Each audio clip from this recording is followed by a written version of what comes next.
ഇന്ന് കോവിഡ് ബാധിച്ചത് 28,514 പേർക്കാണ്. 1,26,028 പരിശോധനകൾ നടന്നു. മരണസംഖ്യ 176 ഇപ്പോൾ ആകെ ചികിത്സയിലുള്ളത് 2,89,283 പേരാണ്.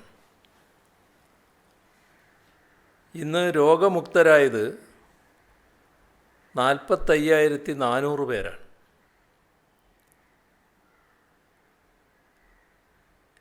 SSLCയുടെ IT പ്രാക്ടിക്കൽ പരീക്ഷ ഒഴിവാക്കും. SLC higher secondary, vocational higher secondary മൂല്യനിർണ്ണയം ജൂൺ 1 മുതൽ ജൂൺ 19 വരെയും SSLC മൂല്യനിർണ്ണയം ജൂൺ 7 മുതൽ ജൂൺ 25 വരെയും നടത്തും. Higher secondary, vocational higher secondary practical പരീക്ഷകൾ ജൂൺ 21 മുതൽ ജൂലൈ 7 വരെയും നടത്തും. മൂല്യനിർണ്ണയത്തിന് പോകുന്ന അധ്യാപകരെ വാക്സിനേറ്റ് ചെയ്യും. അത് മൂല്യനിർണ്ണയത്തിന് മുൻപ് തന്നെ പൂർത്തീകരിക്കും. ആരോഗ്യവകുപ്പും വിദ്യാഭ്യാസ വകുപ്പും ഇതുമായി ബന്ധപ്പെട്ട വിശദാംശങ്ങൾ കൂട്ടായി ആലോചിക്കും. PSC അഡ്വൈസ് കാത്തിരിക്കുന്നവരുണ്ട്. അത് ഓൺലൈനായി നൽകുന്നതടക്കമുള്ള കാര്യങ്ങൾ PSCയുമായി ചർച്ച ചെയ്യും. ബ്ലാക്ക് ഫംഗസ് സംബന്ധിച്ച് മെഡിക്കൽ ഓഡിറ്റ് നടത്തും. ഇതിനാവശ്യമായ മരുന്ന് ലഭ്യത ഉറപ്പുവരുത്തും. പാർശ്വഫലങ്ങളില്ലാത്ത മരുന്നുകൾ വില കൂടിയതാണെങ്കിൽ പോലും കൊടുക്കാൻ നിർദ്ദേശം നൽകിയിട്ടുണ്ട്.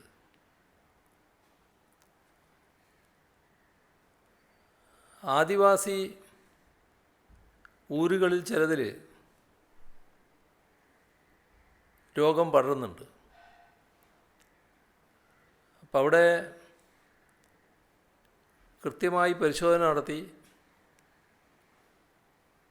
രോഗികളായിട്ടുള്ളവരെ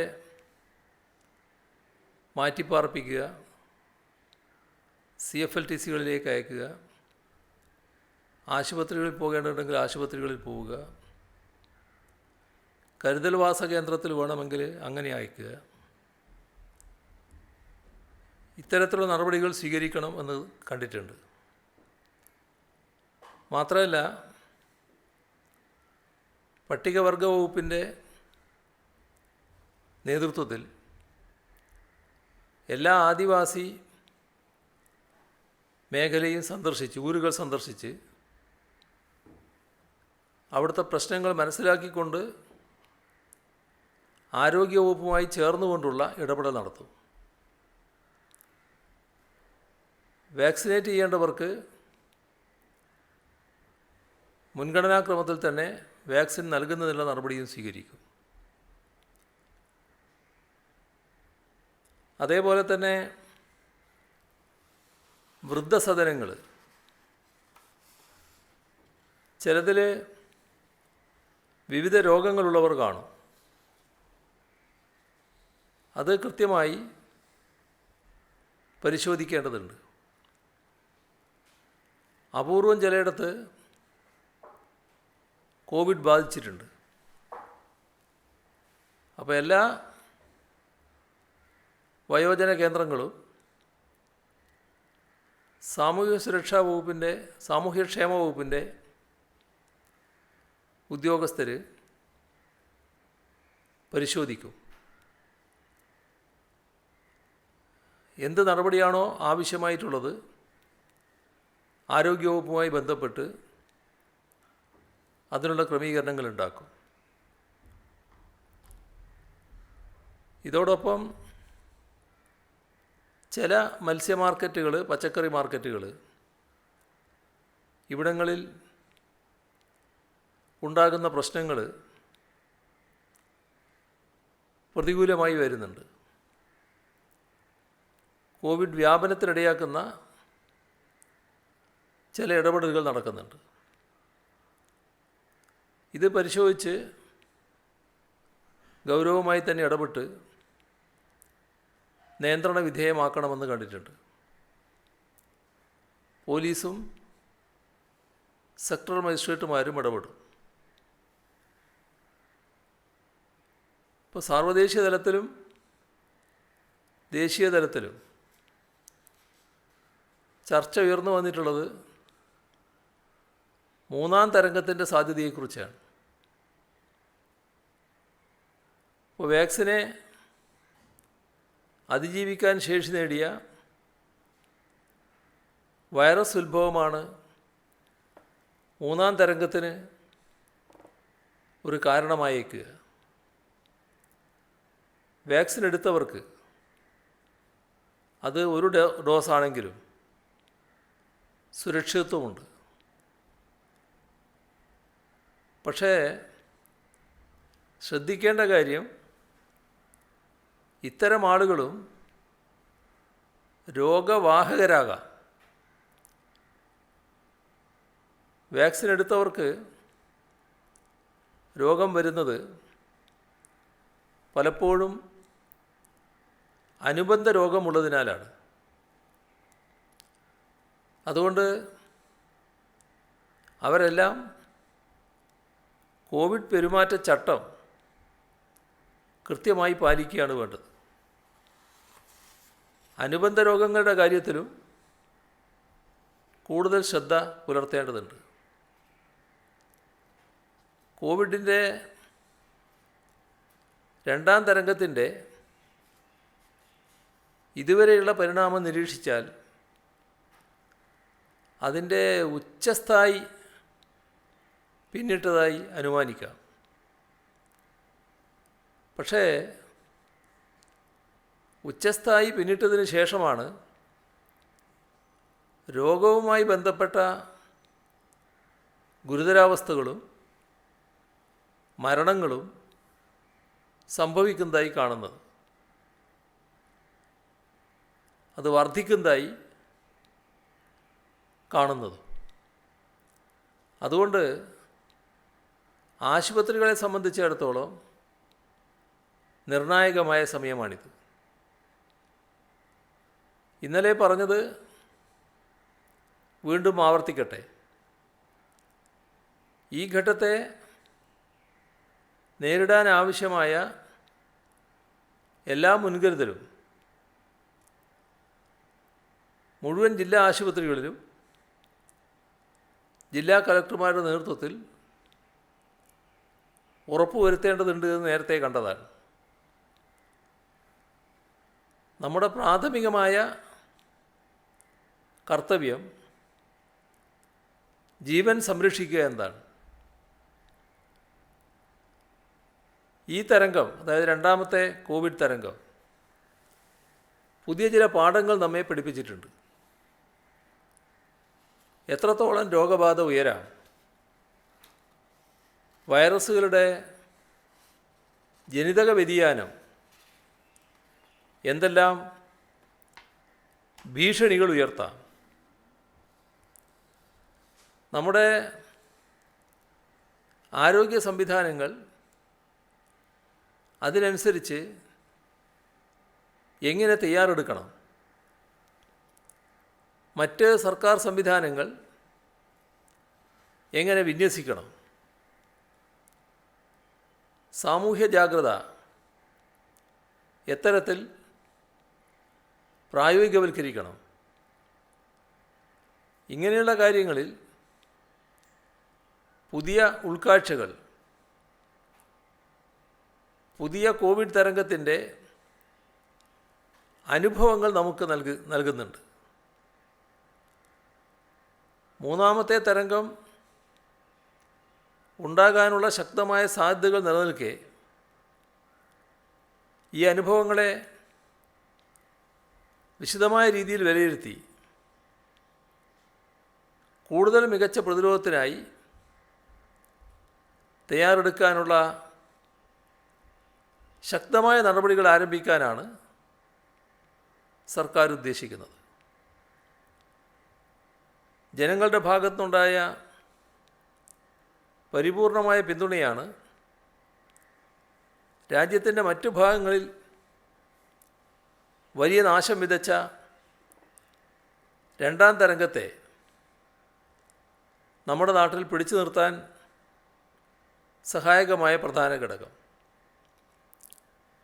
അനേകം വിഷമതകളെ അതിജീവിച്ച് ദൃഢനിശ്ചയത്തോടെ സർക്കാരിനൊപ്പം നിന്ന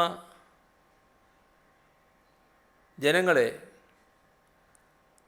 ഈ ഘട്ടത്തിൽ അഭിനന്ദിക്കട്ടെ. ഈ ജാഗ്രത കുറച്ച് നാളുകൾ കൂടെ ഇതേപോലെ കർശനമായ രീതിയിൽ തുടരേണ്ടതുണ്ട്. അതിനെല്ലാവരുടെയും സഹകരണത്തിനായി അഭ്യർത്ഥിക്കുന്നു. ബ്ലാക്ക് ഫംഗസ് എന്ന പേരിൽ അറിയപ്പെടുന്ന മ്യൂക്കർ മൈക്കോസിസ് എന്ന രോഗവുമായി ബന്ധപ്പെട്ട് നിരവധി അശാസ്ത്രീയവും ഭീതിജനകവുമായ സന്ദേശങ്ങൾ പ്രചരിക്കുന്നതായി കാണുന്നുണ്ട്. അത്തരത്തിലുള്ള ആശങ്കകൾക്ക് യാതൊരു അടിസ്ഥാനവുമില്ല. മ്യൂക്കർ മൈക്കോസിസ് വളരെ അപൂർവമായ രോഗാവസ്ഥയാണ്. മുൻപ് വിശദമാക്കിയതുപോലെ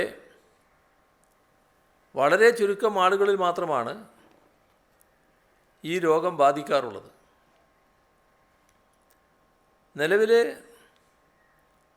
കാറ്റഗറി സി വിഭാഗത്തിൽ ഉൾപ്പെടുത്തിയിട്ടുള്ള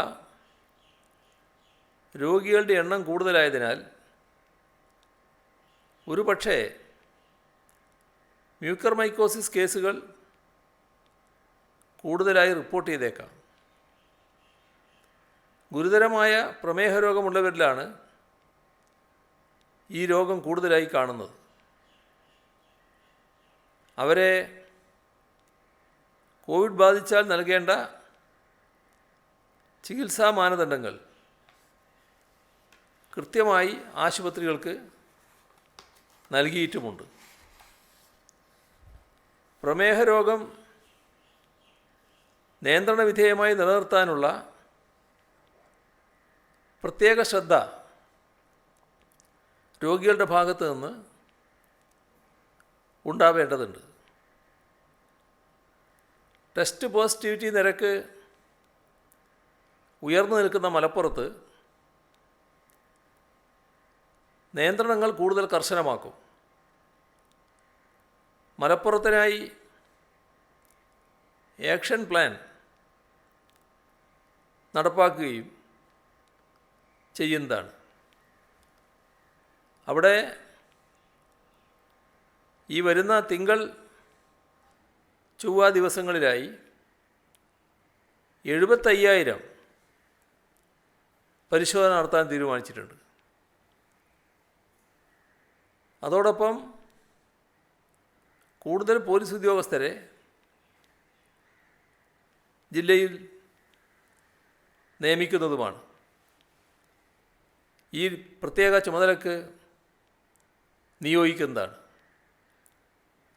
നിലവിലുള്ള നിയന്ത്രണങ്ങൾ ഫലപ്രദമായി നടപ്പിലാക്കുന്നതിന് ജില്ലാ ഭരണ സംവിധാനത്തിൻ്റെയും പോലീസിൻ്റെയും നേതൃത്വത്തിൽ കർശനമായ പരിശോധനകളാണ് മലപ്പുറം ജില്ലയിലാകെ നടക്കുന്നത്. നിയന്ത്രണങ്ങൾ ലംഘിക്കുന്നവർക്കെതിരെ നിയമാനുസൃതമുള്ള എല്ലാ നടപടികളും സ്വീകരിക്കാൻ പോലീസിന് നിർദ്ദേശം നൽകിയിട്ടുണ്ട്. ക്രമസമാധാന വിഭാഗം ADGP, ഉത്തരമേഖല IG എന്നിവർ മലപ്പുറത്ത് ക്യാമ്പ് ചെയ്ത് നടപടികൾക്ക് നേതൃത്വം നൽകി വരികയാണ്.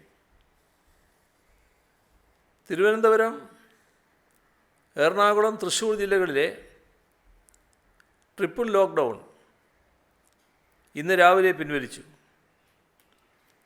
മലപ്പുറം ജില്ലയിൽ ട്രിപ്പിൾ ലോക്ക്ഡൗണും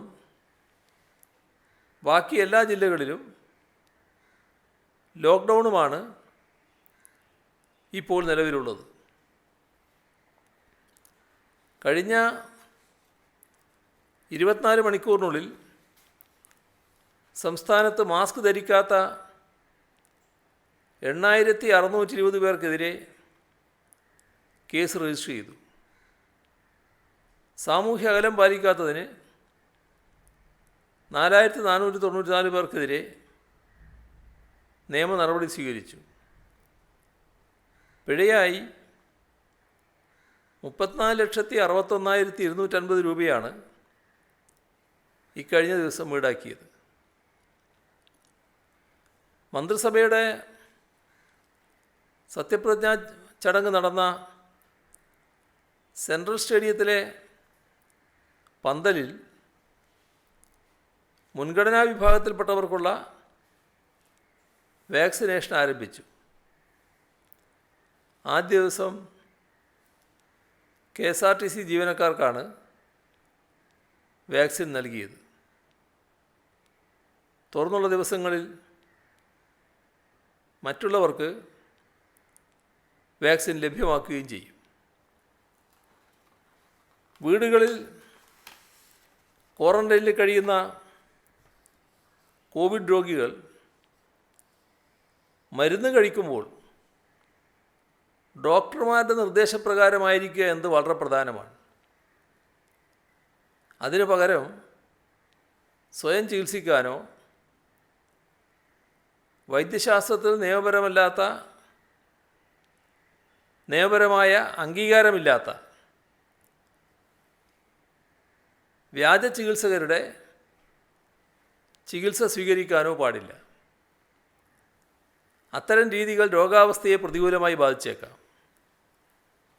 പ്രത്യേകിച്ച് പ്രമേഹ രോഗികളും മറ്റ് ഗുരുതര രോഗാവസ്ഥയുള്ളവരും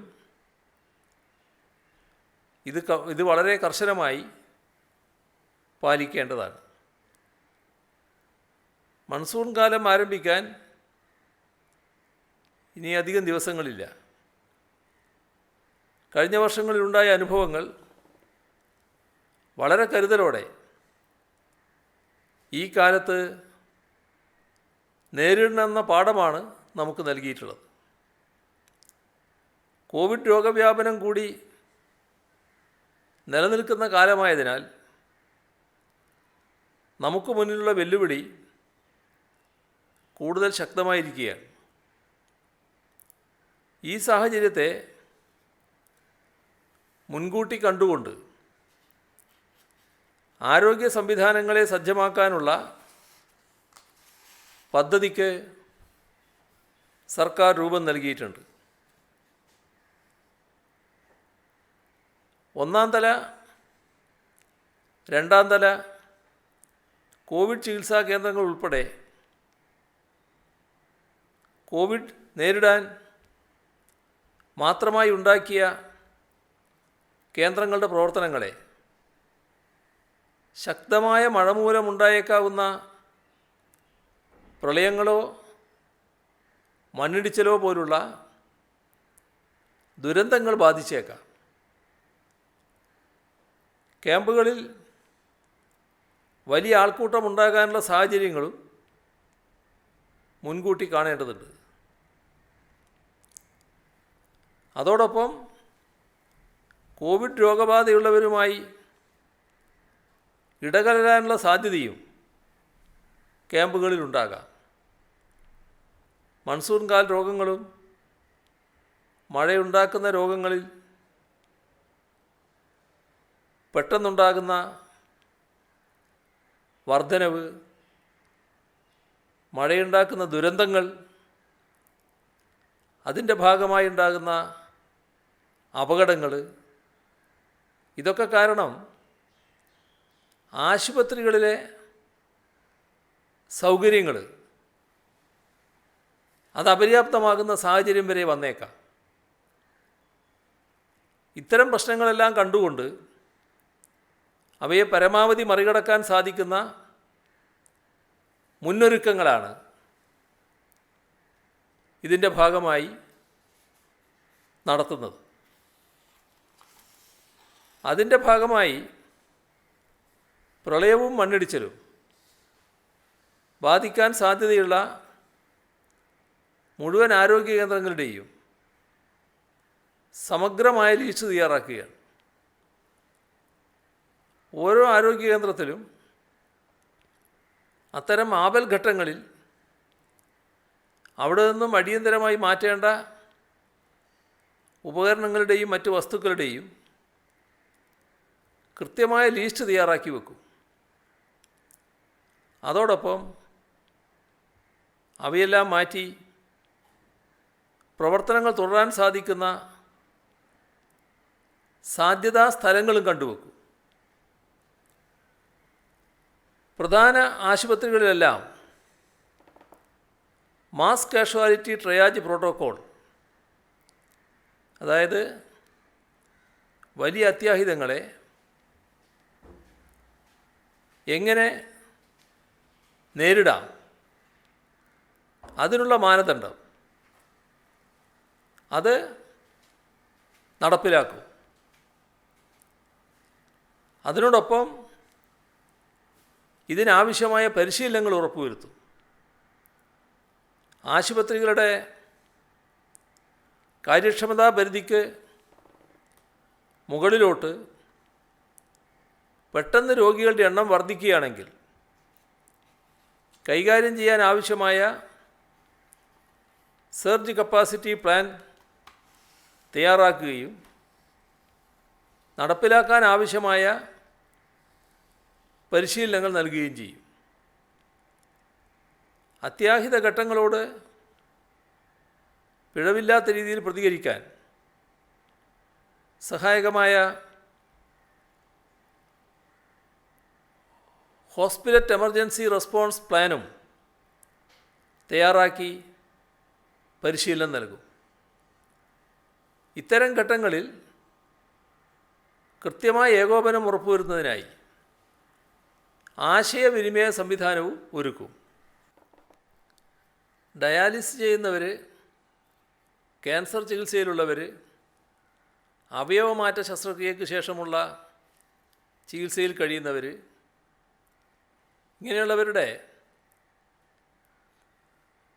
ഇങ്ങനെയുള്ളവരടക്കം ചികിത്സ മുടങ്ങാൻ പാടില്ലാത്ത ഗുരുതരമായ രോഗമുള്ളവരുടെ സമഗ്രമായ ലിസ്റ്റുകൾ തയ്യാറാക്കും.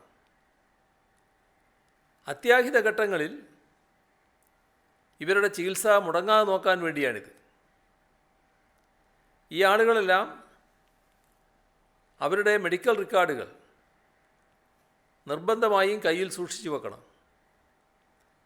അതോടൊപ്പം അത്യാവശ്യ ഘട്ടങ്ങളിൽ ബന്ധപ്പെടാനായി ജില്ലാ കൺട്രോൾ സെൽ, വാർഡ് മെമ്പർ, ഏതെങ്കിലും സന്നദ്ധ സംഘടനയിലുള്ള വളണ്ടിയർമാരുടെ നമ്പർ ഇവയെല്ലാം സൂക്ഷിക്കണം.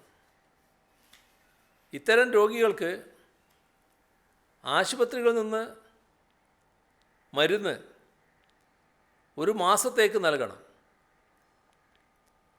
ആശുപത്രികളെല്ലാം 2 ആഴ്ചകളിലേക്കുള്ള മരുന്നുകളുടെ സ്റ്റോക്ക് കൂടുതലായി എപ്പോഴും കരുതണം. ഡോക്സിസൈക്ലിൻ, ORS, ബ്ലീച്ചിങ് പൗഡർ, മാസ്കുകൾ, സാനിറ്റൈസറുകൾ ഇവ നിർബന്ധമായും ആ സ്റ്റോക്കിൽ ആവശ്യത്തിനുണ്ടാകണം. ഗർഭിണികൾ, കിടപ്പിലായവർ, ഭിന്നശേഷിയുള്ളവർ തുടങ്ങി ദുരന്തഘട്ടത്തിൽ ഏറ്റവും ആദ്യം സഹായമെത്തിക്കുകയും സുരക്ഷിത സ്ഥലങ്ങളിലേക്ക് മാറ്റുകയും ചെയ്യേണ്ടവരുടെ ലിസ്റ്റുകൾ തയ്യാറാക്കുകയാണ്. ഇവരുടെ വീടുകൾ മാപ്പ് ചെയ്യുകയും വേണം. അതിനു പുറമെ ഇവരെ വളണ്ടിയർമാരുമായി ബന്ധപ്പെടുത്തുകയും അവശ്യഘട്ടങ്ങളിൽ കാലതാമസമില്ലാതെ അവിടെ എത്തി അവരെ സുരക്ഷിതരാക്കാൻ സാധിക്കുമെന്ന് ഉറപ്പുവരുത്തുകയും വേണം. ഗതാഗത സൗകര്യങ്ങൾ ഒരുക്കുമ്പോഴും ശ്രദ്ധിക്കേണ്ടതുണ്ട്. രോഗികളായവർക്കും ക്വാറന്റൈനിൽ കഴിയുന്നവർക്കും അല്ലാത്തവർക്കും പ്രത്യേക വാഹന സൗകര്യം ഒരുക്കണം. വെള്ളം കയറുന്ന സാഹചര്യത്തിൽ ഉപയോഗിക്കാൻ പറ്റുന്ന വിധത്തിൽ തറയിൽ നിന്നും കൂടുതൽ ഉയരമുള്ള വാഹനങ്ങളായിരിക്കണം കരുതേണ്ടത്. അതുപോലെ തന്നെ ആംബുലൻസുകളായി ഉപയോഗിക്കാൻ കഴിയുന്ന വാഹനങ്ങളും കണ്ടെത്തണം. വെള്ളം കയറുന്ന സാഹചര്യങ്ങളിൽ പാമ്പ് കടിയേൽക്കാനുള്ള സാധ്യതയും കൂടുതലാണ്. അതുകൊണ്ട് ആവശ്യത്തിനുള്ള ആൻറ്റി സ്നേക്ക് വെനം ആശുപത്രികളിൽ കരുതേണ്ടതാണ്. ഡോക്ടർമാരും ആരോഗ്യ പ്രവർത്തകരും പാമ്പ് കടിയേറ്റാൽ നൽകേണ്ട ചികിത്സകളിൽ ആവശ്യമായ പരിശീലനം ഉറപ്പുവരുത്തുകയും വേണം. 20 വീടിന് ഒരു വളണ്ടിയർ എന്ന നിലയിൽ സന്നദ്ധ സേനകളെ കൂടുതൽ ശക്തമാക്കാൻ തദ്ദേശ സ്വയംഭരണ സ്ഥാപനങ്ങൾ മുൻകൈയെടുക്കണം. സന്നദ്ധ സേനാംഗങ്ങൾക്ക് പ്രാഥമിക ചികിത്സ നൽകാനുള്ള പരിശീലനം, അതോടൊപ്പം കിറ്റും നൽകണം. കൃത്യമായ ആശയവിനിമയ നിർദ്ദേശങ്ങളും ഇവർക്ക് നൽകണം. പ്രളയമുണ്ടാവുകയും ക്യാമ്പുകളിലേക്ക് മാറുകയും ചെയ്യുകയാണെങ്കിൽ ആളുകൾക്ക് മാനസിക പിന്തുണ നൽകാൻ ആവശ്യമായ സേവനങ്ങൾ ഉറപ്പുവരുത്തണം. ഒറ്റക്കല്ല ഒപ്പമുണ്ട് എന്ന പദ്ധതിയുടെ ഹെൽപ്പ് ലൈനുകൾ വഴി ആ സേവനം ലഭ്യമാക്കണം. ചെയിൻ കോൾ, ഈ പേരിൽ കോവിഡ് ബോധവൽക്കരണവുമായി ബന്ധപ്പെട്ട് ഒരു പ്രത്യേക പരിപാടിക്ക് കുടുംബശ്രീ രൂപം നൽകിയിട്ടുണ്ട്. എല്ലാ അയൽക്കൂട്ടങ്ങളിലെയും ഓരോ അംഗത്തെയും ഫോൺ ചെയ്ത് കോവിഡ് കാലത്ത് പാലിക്കേണ്ട സൗകര്യങ്ങളെക്കുറിച്ച് ബോധവൽക്കരിക്കും. സഹായങ്ങൾ തദ്ദേശ സ്ഥാപനങ്ങളുമായി സംയോജിച്ച് ലഭ്യമാക്കുകയും ചെയ്യും. 4 ലക്ഷത്തോളം കുടുംബങ്ങളെ ഇതുവരെ നേരിട്ട് വിളിച്ച് ബോധവൽക്കരണം നടത്തി. ഗൃഹപരിചരണം എങ്ങനെ കാര്യക്ഷമമാക്കാം, ക്വാറന്റൈൻ സമയത്ത് ശ്രദ്ധിക്കേണ്ട കാര്യങ്ങൾ എന്തൊക്കെയാണ് തുടങ്ങി 15-ലേറെ വിഷയങ്ങൾ വിദഗ്ധ ഡോക്ടർമാർ നയിക്കുന്ന ക്ലാസ്സുകളിൽ അവതരിപ്പിക്കും.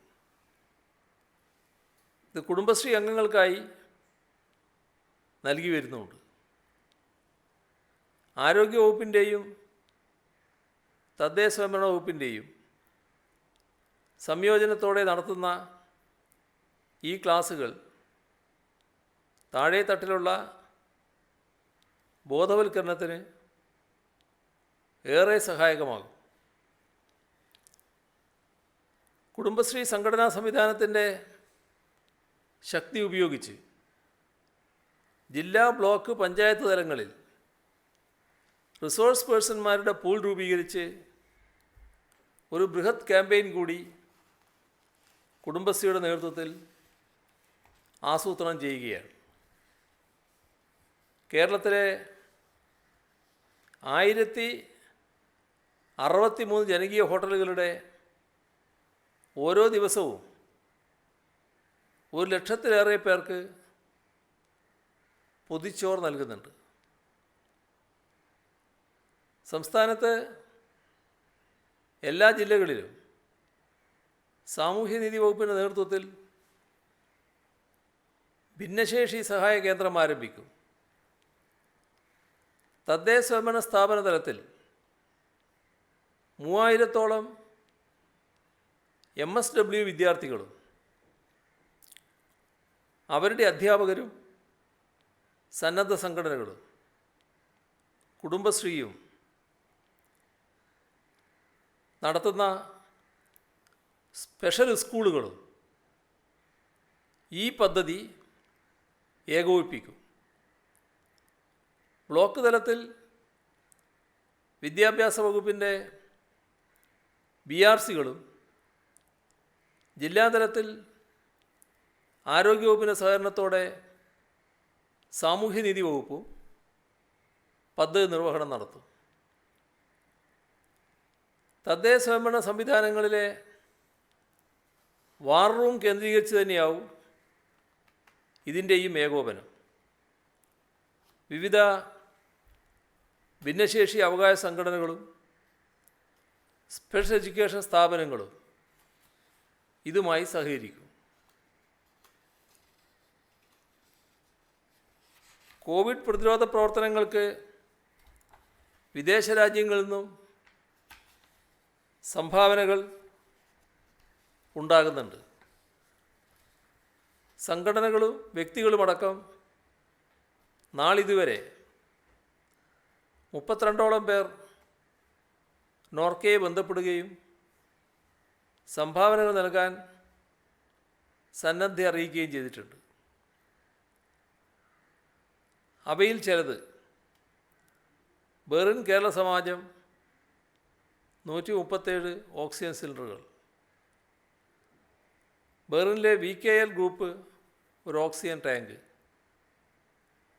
North American network of Malayali Muslim association നന്മ 500 ഓക്സിജൻ കോൺസെൻട്രേറ്ററുകൾ, ഖത്തറിലെ കേരള ബിസിനസ് ഫോറം 3 എയർവോ മെഷീനുകൾ. ഇവ കേരള മെഡിക്കൽ സർവീസ് കോർപ്പറേഷൻ മുഖാന്തരം വിവിധ ആശുപത്രികളിലേക്ക് വിതരണം ചെയ്തു വരികയാണ്.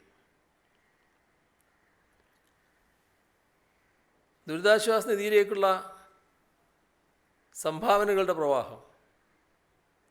ആലപ്പുഴ കാർഡ് ബാങ്ക് 3.5 ലക്ഷം രൂപയും ജീവനക്കാർ 2 ദിവസത്തെ ശമ്പളമായ 39,780 രൂപയും പ്രസിഡൻറ്റിൻ്റെ സംഭാവനയായി 25,000 രൂപയും. കോവിഡ് കരുതൽ കേന്ദ്രത്തിന് ഏഴുകോൺ സ്വദേശി N പവനൻ ടെലിവിഷൻ സംഭാവന നൽകിയിട്ടുണ്ട്. കോഴിക്കോട് ജില്ലയിലെ കുടുംബശ്രീ അംഗങ്ങൾ ജില്ലയിലെ വിവിധ കോവിഡ് ചികിത്സാ കേന്ദ്രങ്ങളിലേക്ക് ഓക്സിജൻ കോൺസെൻട്രേറ്ററുകൾ ലഭ്യമാക്കാൻ 38,66,310 രൂപ. ശാസ്താംകോട്ട ഗ്രാമപഞ്ചായത്തിന് ലഭിച്ച ദീൻദയാൽ ഉപാധ്യായ ദേശീയ അവാർഡ് തുക 15 ലക്ഷം ദുരിതാശ്വാസ നിധിയിലേക്ക്. NSSന് വേണ്ടി 10 ലക്ഷം രൂപ general secretary G. Sukumaran Nair കൈമാറി. കൊല്ലം TKM എഞ്ചിനീയറിംഗ് കോളേജിലെ പൂർവകാല SFI പ്രവർത്തകരുടെ കൂട്ടായ്മ സംസ്കാരയുടെ അംഗങ്ങൾ 11,34,000 രൂപ. മഞ്ചേശ്വരം സർവീസ് സഹകരണ ബാങ്ക് ജീവനക്കാരുടെ വിഹിതം ഉൾപ്പെടെ 11,32,319 രൂപ. പാട്യം ഗ്രാമപഞ്ചായത്ത് 10 ലക്ഷം രൂപ. അവിടെ മെമ്പർമാർ 67,000 രൂപ. നീലേശ്വരം കോപ്പറേറ്റീവ് അർബൻ ബാങ്ക് ഭരണസമിതിയും ജീവനക്കാരും 5,93,717 രൂപ. വെമ്പായം സർവീസ് സഹകരണ ബാങ്ക് ജീവനക്കാരുടെ വീതം ഉൾപ്പെടെ 5,39,300 രൂപ. കേരള ലോ അക്കാഡമി 5 ലക്ഷം രൂപ. കണ്ണൂർ ബ്ലോക്ക് പഞ്ചായത്ത് 5 ലക്ഷം രൂപ. കണ്ണൂർ വിദ്യാഭ്യാസ ഉപഡയറക്ടർ ഓഫീസിലെ ജീവനക്കാർ മാറ്റിവെച്ച വേതനത്തിൻ്റെ 1-ാം ഗഡു 4,86,500 രൂപ. വയനാട് കാർഷിക ഗ്രാമവികസന ബാങ്കും ജീവനക്കാരും ചേർന്ന് 2,15,550 രൂപ. കേരള സംസ്ഥാന സ്പോർട്സ് കൗൺസിൽ എംപ്ലോയീസ് യൂണിയനും കോച്ചസ് യൂണിയനും 2,09,945 രൂപ.